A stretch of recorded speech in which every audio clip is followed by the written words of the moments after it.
So it's like the two aren't matching up. Hello, Virgo. Welcome to your January soul session. I'm laughing because, this is going on. I'm Princess India, if you're new, and if you're family, welcome back, my friend, and whatnot, or whatever. If you're not familiar with what my soul sessions are, they are your spirituality as well as personal development readings. And we look at the energies that you guys may encounter for the month.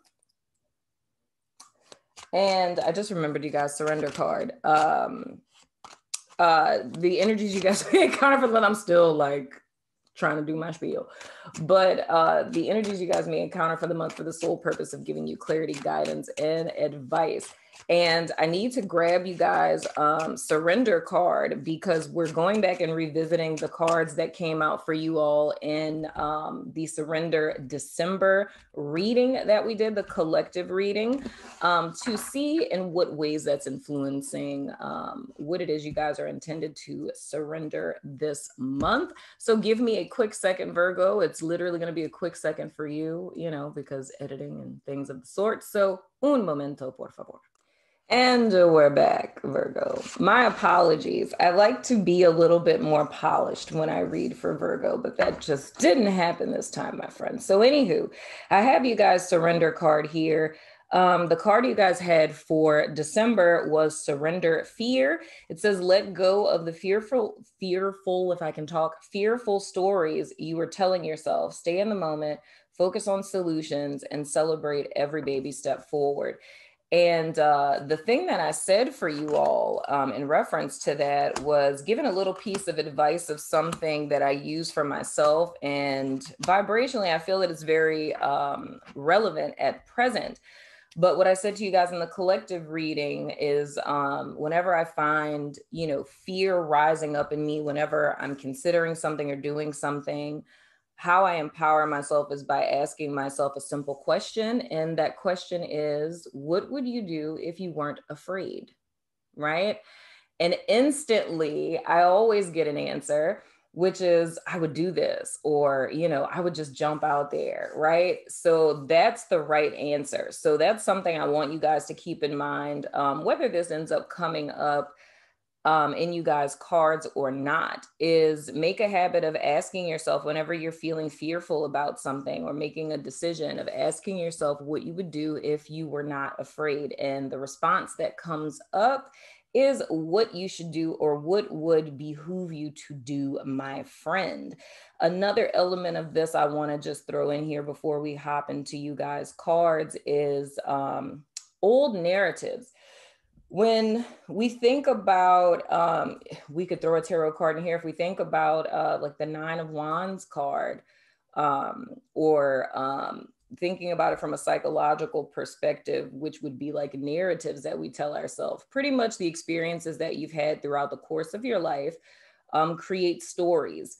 And I can't necessarily say like subconsciously, because it's just kind of one of those programs that's running underneath it all in your conscious mind. But it's more or less thinking kind of like if you burned your hand on a stove when you were a kid, and it's like you're terrified of stoves now, but you don't consciously remember that time when you were 3 and you put your hand on the stove. You know what I mean? It's things like that. So I would say the main focus for Virgos in the month of January is really looking at your aversions, like what you have aversions to, what people you have a tendency to stay away from, what situations and circumstances that you are repulsed by, you know what I mean? Or that you have a tendency to avoid, and do yourself the favor of digging a little deeper just to see where that came from and what it is that's really causing you to stay away from certain situations or people, because it very well can be fear-based on something that you may not even consciously remember. So at the bottom of you all's deck, we have the 2 of Wands. So your underlying energy for the month of January is really speaking to you guys putting a foot forward in another direction. I feel whatever it is that, and I mean, whether you guys are at a crossroads or not, there's an element of needing to leave behind something that's holding you all back from your future, or where you're either desiring or where it is that you're destined to go, right? And this can be people, this can be situations, it can be circumstances, but you know, one is holding you back to a past narrative or a past way of being, and the other is more liberating, which I feel goes perfect with our theme for this year, with it being a 5-year. It's all about cutting off things that have been, you know, bondage to us in so many words. So your central energy this month, wow, that came out when I was pre-shuffling. We have the moon card. That is, of course, Cancerian energy. And I would have to throw out here, especially if you guys are Leo, Virgo, Cuspers, the full moon in Leo is on the 28th of January. I would say that day is going to be very important to you. And a past date that this refers to would be the 18th of August, 2020. This is challenged by the 5 of Swords. So we got a little bit of mental conflict here. And our past influence, interesting, as the 3 of Wands in the reverse. So here's the deal, Virgo. The first thing that comes to my mind with this, much like I said with your surrender card, how I spoke about narratives that we tell ourselves, stories that we tell ourselves. I feel that it's a perspective of what you all believe is possible or not possible that's related to past experience that is preventing you from seeing your possibilities in the future, or your possibilities to move forward, right?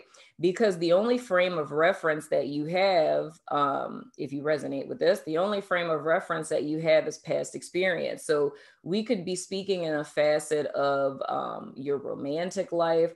We could be speaking about, you know, education and career, but it's more or less a self-imposed glass ceiling. And I spoke about this in the I Don't Know Who Needs to Hear This video, and also in the Aquarius video. But it's about limitations that we place on ourselves based on our past experience, right? Whether this is generational, meaning, you know, people in our family don't go to college, or, you know, women like you can't achieve that, or, you know, a woman like this would never want you, or a man like that would never want you, whatever the case may be. It's either people in your life, like family of origin, your culture, your socioeconomic status. It could be a myriad of different things that are giving you transferred standards for life and what is possible, right? Now, this isn't what is literally possible, right? But it feels real because, I mean, if you have a bunch of people telling you that, or if we're just going strictly on you guys' life experience, what it is that you've been through that has shown you what is possible, it can snuff out a great deal of what is actually possible, right? I say all of that to say that with this 3 of Wands in the reverse, in your past influence, we're talking about how, or the energy you guys came into 2020 with. And I feel at present, the Virgos that would resonate with this are people who are having trouble with seeing their lives being any different than what they have been up to this point, or what they are now, right? It's almost kind of feeling stagnated, if you will. It's just kind of having the expectation of seeing more than the same. I mean, more of the same, excuse me. And the energy, like I said, with this 2 of Wands that's undergirding this, it's pushing you to consider a different tomorrow. It's urging you to see how much power you really have, or how much potential, how many possibilities you actually have available to you.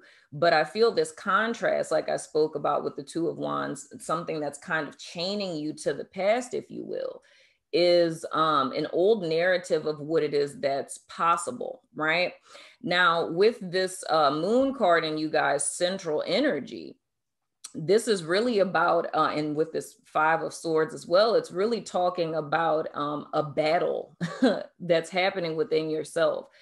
Coming into the latter part of this month, I feel it would really behoove you all to really take a deep dive. And like I said, for everyone this year, to really ask yourself what it is that you really, truly want, not based on what's possible or what you've known, but to allow yourself to feel your desires, to allow those desires to come to the surface. Because I really feel that that's what this moon card is speaking of. It's giving yourself permission to allow your truth to rise to the surface, because I feel a lot of that has been suppressed by this mindset. And I feel that your emotional space, as well as your intuition, of course, holds the truth that you guys are seeking. Or another way we could look at it is your emotional space, your true desires possess the key that will unlock your mind. When I say that there's a battle that occurs here with this 5 of Swords, it's really a battle between your heart and your mind. One in which I believe this would be stating that your heart would be victorious in, proverbially speaking. It's more or less relinquishing this, I guess I could throw it in with saying mental bondage. It's more or less you relinquishing this mental bondage that's really been holding you captive for all of this time. That's really what it feels like. I feel for a great deal of time, it's almost valuing 3D, meaning practicality, like everyday life. This is what you see. It's like allowing that to be the final authority, if you will. Your underlying energy, wow, is the sun in the reverse. That's Leo energy, my friends. With the sun in the reverse, I always say this is my half-hearted happiness card. It speaks a lot to, much like I was saying with 3D, the world of materialism. It speaks of superficiality, right? It's trying to find fulfillment, worth, purpose, measuring yourself by the standards of the external world, right? So for some of you, I feel this can manifest in 2 different ways. It could be that your present concept of life is, it's funny with what it is, the research I'm doing for one of my videos, but this kind of aligns with that. But when you think about superficial energy, right, it's face value, right? It's how something looks, right? It's the value that we put on things in the external world, whether that's like physical beauty or finances or accolades or what have you. And I feel for you all, it's more or less you're measuring yourself via that, or you're measuring success or happiness by those standards, right? And for some of you, it may very well be that you meet the criteria, my Southern just came out. You meet the criteria of what the world says, or your culture or whatever says the standard is, but it's still feeling as if something is missing or still feeling unfulfilled. I feel there's another group of you who may be blocked in some way, shape, form, or fashion, where you have that same idea of like, this is what the standard is, but there's something in your life that would prevent you from achieving that. So say hypothetically, and this is just an example, if there's a Virgo person whose standard of, and I'll use the term that's the hot button term now, that a high value person is a person who makes 6 figures, right? But your industry doesn't allow an opportunity for you to make 6 figures. So say the most that a person in your hypothetical industry can make is like 60K a year, right? But a quote unquote high value person makes 100K a year. but that isn't realistic. So that means that would be the block that I'm speaking of, right? Because there's a salary cap on what's possible. So it's this thought that I'm not good enough until I make 100K. But in my industry, we don't make 100K. So it's almost like there's a cap on your possibility and you're stuck feeling this way about yourself, right? I feel the thing that this is speaking to that would have to die or change, or would behoove you to die or change, is for you to completely throw out the framework. So the framework that creates that standard, or the mindset that creates that standard, it's to completely throw out that standard. And with this moon card, to attune to a new standard of which you create, right? Because if we live our life by a definition of success, or a definition of beauty, or, you know, a definition of value, what have you, that comes from another human being that isn't you, then you in essence become a slave to whoever mind created that, in the standard that birthed from that mindset, if you will. So now your life no longer is about you, or what you desire, or what you want to see for yourself. And it's about forsaking that for whatever the standard is. If we were to get really, really deep with it, right? This would be the classic definition of what it looks like to sell your soul, right? Because your soul doesn't give a shit about any of that. You know what I mean? It has its own standards, it has its own vibe, it has its own direction it wants to go in, but it's more or less like stifling your soul, or the power of your soul, vacating that and aligning with something that is the byproduct of a lesser proverbial God, if you will, right? I know that just got hella deep, but we out here. Anywho, your above energy. We have the 7 of Wands in the reverse. And here's the thing. This is exactly what it is I was speaking of just now, Virgo. This is a disempowered space. It's 7 of Wands in reverse, and this being in you guys' mental space, is your perception of yourself in this world. Your perception of yourself in comparison to others is not enough. It's not measuring up. You know what I mean? So this would be speaking to someone who's suffering in silence. But the most important part of this, like I said a few minutes ago, is the standard that you're attempting to live up to, or the source of this schematic by which you're measuring yourself by. It's needing to come into the realization that, you know, it's just a schematic. It's like, who created it? Who says that that's the right way? You know what I mean? I often tell a lot of my clients it's important to remember that even some of the greatest thinkers that have ever walked this earth, they have the same brain in their head that you do.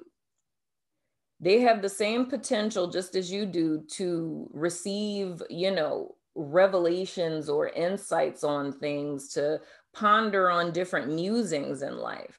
But that by no way, shape, form, or fashion makes a person better than the other. You know what I mean? It's like we're on a level playing field, and it's only humanity who creates these standards and these value systems that rank other people over other people. But that doesn't make a person inherently better or worse, right? And if you think about it, and it makes me think of an experience I had many years ago. It was a book I was reading. This is in my Christian days. It was a book I was reading by a Christian author. And it was a book that was about single parenting. And I think she was a single parent for like a month. And, you know, she was open about that, but she was saying a lot of people wanted her to write something about it. But she was honestly only a single parent for a month, because she was divorced for a month, and then she ended up meeting her next husband. But a lot of the things she was speaking about, I couldn't connect, because it just wasn't my experience. And that was one of the first times it dawned on me, where I was like, wow, it's like, even though her and I both would fit into the same category, it's just her experience is so vastly different from mine, right?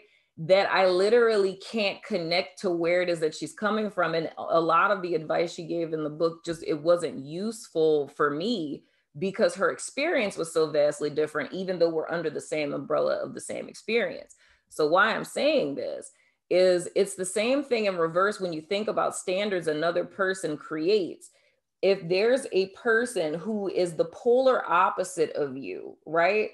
Who says that this is what the standard for being a single parent is. That's based on that person's experience, that person's circumstance, that person's personal makeup. People who fit their proverbial archetype can resonate with what they're saying and maybe even apply the things that they're saying and have success. Whereas someone who isn't in that same archetype would struggle. But this is where the problem comes in with, you know, self-help, personal development, and things of the sort, or even with our own personal growth, is the fact that we never take into account the messenger, and that this messenger has their own makeup. And that maybe the reason why you trying to apply advice isn't working, or why you trying to meet this standard isn't working, is just because you and this person are on two different playing fields. It doesn't mean that they're right and you're wrong, or that this is the only way and you're somehow, you know, defective and faulty because you can't meet that standard. It just means that that particular model or that particular standard isn't for you, right? And if you find that you don't fit into any category, or there is no model that works for you, I believe that that's a call from spirit to create one, right? Where you get to be innovative with this. So I'm saying this generally because this can apply to a myriad of different things, but I feel the thing that's really inhibiting my Virgos is trying to fit a mold, right? Trying to force yourself to fit into some mold when you were actually designed to break the mold and to create an entirely different mold for people who are going to come after you that would resonate with your particular experience. But I feel instead you guys have come to a place to where, because you're not fitting in, or because you're not, you know, fulfilled, or you can't find your place, or because you've been through so many things, it's allowing that to be the blockade that's, you know, being internalized, that's making you feel less than, when that's not what you're called to do at this present time, or called to be. It's not to say that, you know, whatever state you guys are in your life at present, you aren't where you are now because the whole message spirit is trying to send to you is just like, you know, you're just supposed to be stuck where you are and life is just supposed to suck. I feel this is more or less a breakthrough moment for you all. And where the surrender fear card would come in is having the courage to step out into the unknown, because that's really what we're talking about doing here. Going back to the question I said in the beginning, what would you do if you weren't afraid, right? It's like bump the system, bump the standard, bump the mold, bump the model. It's like you owe it to yourself to chase after your fulfillment, because such of a thing on planet Earth exists, right? You don't have to settle for half-hearted happiness. You can have full-on happiness, right? And another thing I'm seeing here too, before I turn over you guys' last card, is I just realized that it's the moon and then it's the sun, right? So we're talking about elements here of your divine masculine and feminine energy, those, that dyad facet of yourself, right? And I feel the thing that why the sun is in the reverse, if we speak energetically real quick, is it's too much energy that's being channeled into the external world, and masculine energy, not talking about penises here, but, you know, just the energy formation, like yin and yang type of deal going on. But it's way too much energy that's being channeled into the masculine side, meaning the mental space, in your directing your will, like your action oriented space. It's too much that's being put there into the external world and things of the sort. And it's more or less this being about reintegrating your feminine side, that of which is, you know, your emotional space and that emotional connection with spirit, your own personal emotions, and channeling that through your physical body in so many words, right? So allowing the two to serve the other, as opposed to just allowing your masculine facets of, you know, your will direction and your mental space to be the master of your life, if you will.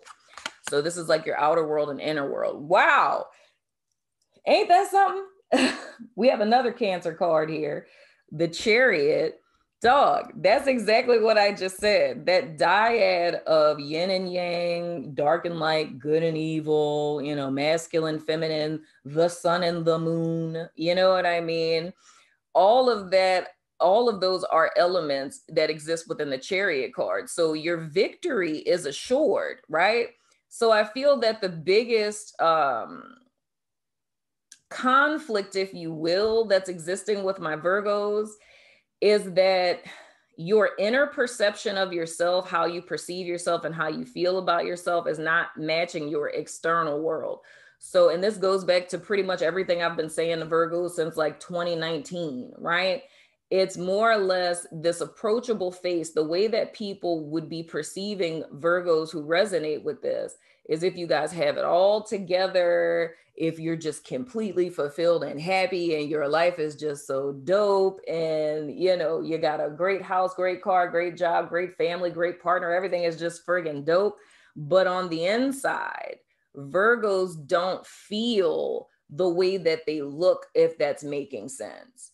So there's a vast contrast there, and it's feeling stuck because it's not wanting to continue on with this incongruence, right?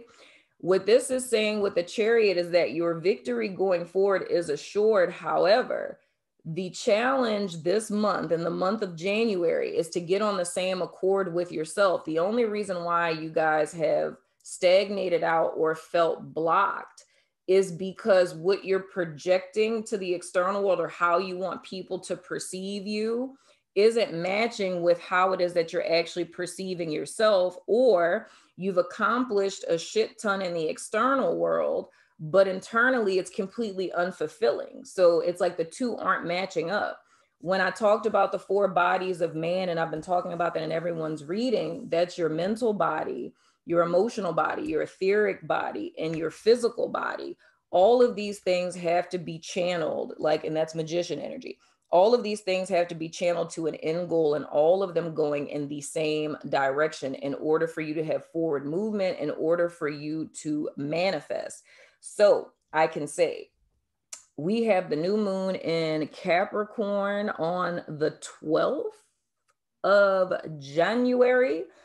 If you guys want to set intentions there of the work that you want to put in moving forward to match up your inner world to your external world, or X out the external world and just start manifesting what it is that you have within, I feel that's the task for you guys this month and moving forward, is to get on one accord with yourself and to go passionately in the direction of what you guys are truly desiring, going towards your victory, and no longer feeling forced to succumb to the standards that other people have set for you. So this is true full-on liberation, which I think is beautiful, which makes me excited to go into you guys' extended reading, because if you have not heard, in the extended, we're doing an overview for 2021, right?